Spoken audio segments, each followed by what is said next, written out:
Hello tanks and tankettes, welcome to a bit of Xbox One action, and this is courtesy of Mad Friday TV, who has sent stuff before, and when he does it's usually fairly good. In this case he's got a very good matchmaking game. He's top tier in a fully decked out Tiger 1, but it's going to turn out that he will need literally every advantage he can get. Because, of course, there's no XVM on the Xbox, you can't tell what your teammates are like until sometimes it's too late. And, yeah, his teammates aren't going to be very good, apart from one or two who will prove to be fairly critical. So, because this is the Xbox version, and because this is just the footage provided, I can't look around, I can't note things that might be happening where he isn't looking. There's no minimap labels, and I have to say actually, you might notice the video itself, there's some artifacting at various points, and mostly when it's lots of motion on the screen. That's just out of my control, unfortunately. I mean, I don't know what YouTube is going to do to it, but even the footage I've got from Mad Friday, I don't know if it's just he has recorded it with different software or a different set of settings or a different codec, but I swear it wasn't like this last time. I don't know. Anyway, doesn't really matter though, it's still going to be a good game. So he gets an early spot on an 87, moving into the town. Normally this is an area you expect to see a light or a medium tank, but actually there's going to be a lot of his heavy tanks there. And talking of heavy tanks, that's an enemy Tiger who looks like he's got the stock turret and the derp gun. Yes, the enemy team actually has got, I think, 2 Tigers of their own, both of which appear to have the stock turrets, but that one is very special because not only has it got the stock turret, but it's also got that derp gun as well. So yes, that's a rare sight out in the wild. Even on the PC version, you don't often see people mad enough to use that gun. So he may have slightly shot a teammate there, but it's fine, it bounced off. He completely meant that to happen. Yep, I'm sure. And, well, as you can see, they aren't really, like I said, there's a lot of his friendly heavies here on this mid-ridge. They aren't really contesting the village, and actually what's happened is a bunch of theirs have pushed round into the village area. They've actually lost one heavy down there already, and they're not particularly, I mean, Mad Friday maybe has the idea that he's going to use the higher ground here, but the rest of his teammates aren't exactly reacting well either. So yeah, I think they're about to lose another tank there as well. So in theory this isn't a terrible way to play things. I mean, actually looking at the minimap, I could perhaps mistake this for a PC match on this particular map, just with the way that it's working out. Yeah, that's definitely a derp gun, isn't it? Because there's a cluster of defending tanks on B1 and B2 who, you know, spoilers, they're not going to do very well. And then the rest of the tanks are over here. And you'd think they would maybe let those enemies push in and then try and surround them, but that's not really what happens in the village at all. They have taken out those couple of mediums that pushed forwards, but they've already lost 3 tanks themselves. So at the moment it's been an even trade, 3 versus 3, but we've just lost another one. It maybe doesn't speak that well as to his teammates, and it maybe sounds harsh when I'm saying that, but I know what the final score screen is. I've seen that already. Anyway, there's one of those Tigers. Maybe both the stock Tigers had the derp gun. It's actually a little bit hard to tell, but it's a short gun either way. It's not a short 88 at all. That one, however, it could be the 75mm. Actually, I think that is the 75mm, yeah. So they take out that Tiger. However, he's just got shot in the butt by something. That was unpleasant. There's a couple of 90mm tank destroyers on the enemy team. They've got a Jackson and a T25 too.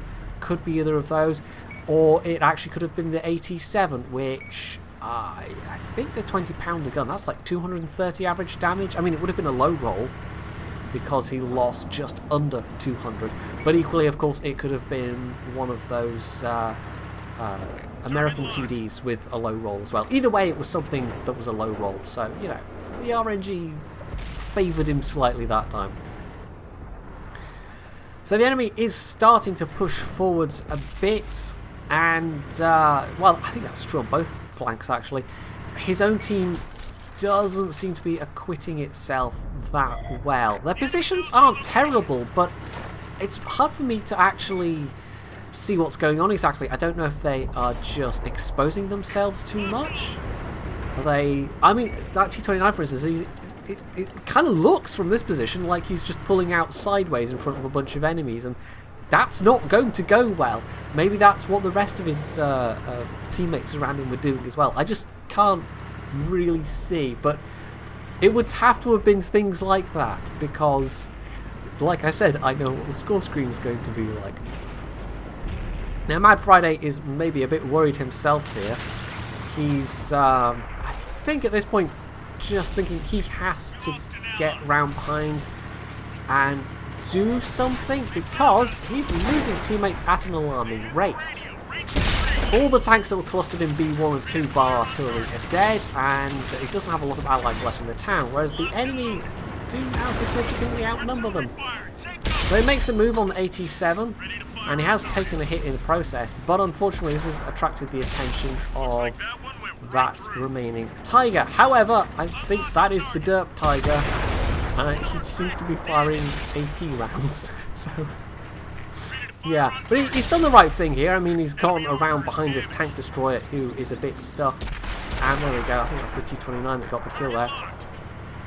But yeah, there's a bit of an uphill battle at this point. Now the Tiger's not too much of a threat, but it's just, it's not like he's got a lot of allies left. And ouch, yeah, that was a tank destroyer that just shot him, and there's artillery. So, yeah, this is not going exactly according to plan, and that tank destroyer, that's a nasty one. That's the T-25/2. Well, it's nasty in the context of being top tier, and honestly, I kind of liked that thing. Not so much when it was bottom tier, but that goes for most, if not all, tier 7s. Not a lot of them cope with being in tier 9 games very well, but in this case, yeah, that's a pretty punchy 90mm gun. Something like 170 average penetration. So it's not a huge upgrade on the Hellcat, but it's more than good enough for tier 7. And it's that 240 Alpha, by the way. It's a nice gun, basically.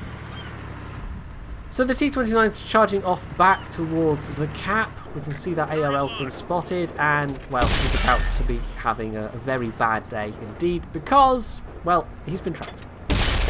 And clearly he's used a repair kit already, or maybe he doesn't even have a repair kit, because, yep, this is just blind kills.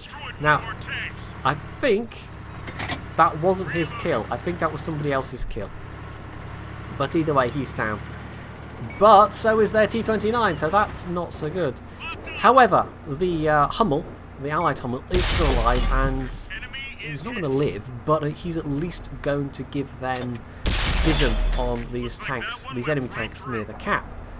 So we can see this long 88 just absolutely decimating the Jagdpanther, who's probably got the same gun. Well, actually, having said that, he might not do. I've played my Jagdpanther with that long 88 gun, but you can play it with the 105 mil as well.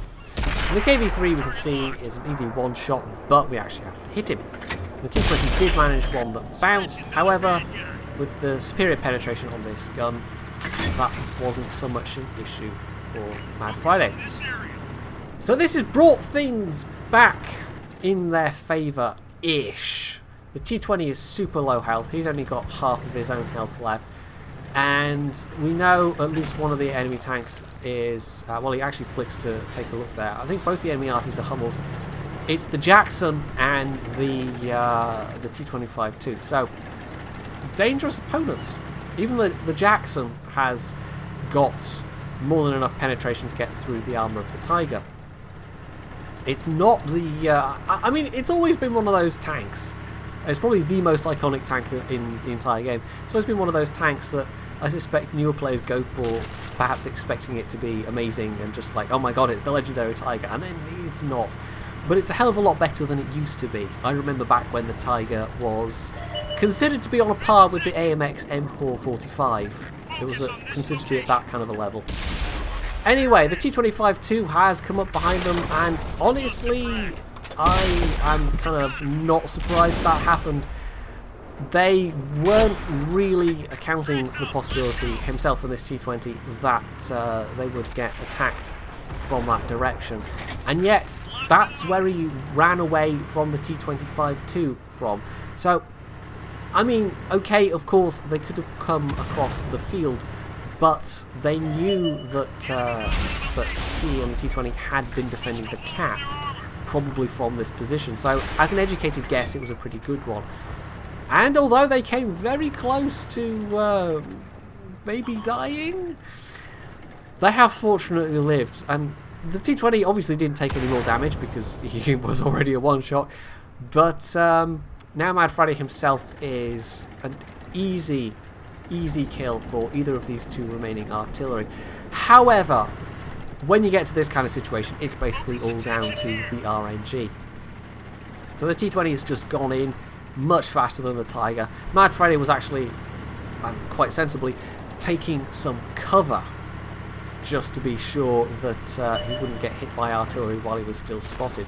But now he's more than safe to move up, and it's just a question of can he open up an angle where he's not going to be shooting through houses and stuff. Well, not shooting through, but, you know, not being blocked by houses and stuff. And he gets there just in time because, well, the T-20 I think was safe from that Hummel in front of him, but of course the other Hummel, who's still alive, could possibly have killed him while he was sheltering behind the rock or house or whatever it was that was there. But anyway, that danger has passed. I think possibly that other Hummel fired and missed. I'm not sure. It's a little hard to tell without having, you know, a replay or whatever. But there's the other one. And that might have actually been a shot from him then. So possibly he didn't shoot the first time. But either way, it's the same thing again. The T-20 gets in a hit and Mad Friday gets the kill. So he's done a little bit less damage because of that. But that final kill got him a top gun. So let's have a look at the results. And they were pretty good. 5.7k damage. Not bad. He also got 1600 blocked, and as you can see from the amount of medals there, well, it was a pretty decent game. So that was an ace mastery. He got his third gun mark. He got a Spartan for that T-25-2 bounce. He got a steel wall for the amount of damage blocked, Top Gun of course, and a Confederate along with a bunch of the ribbons. So not a bad result at all. And when we get to the team list, we can see, yeah, he really had to do that much. Now, the T-20 did well, and the T-29 in third place didn't do awfully either. 2.4k for him, 3.4k for the T-20, but Mad Friday well out ahead. And when you look at the rest of the team, you'll see why they had to do that much damage between those top three players. We had a grand total of 7 players that did 0 damage, 1 player that did 50, another 2 that did just about 300, and another that did just under 400. So over half the team did nothing. Or is it just under half the team? I can maths.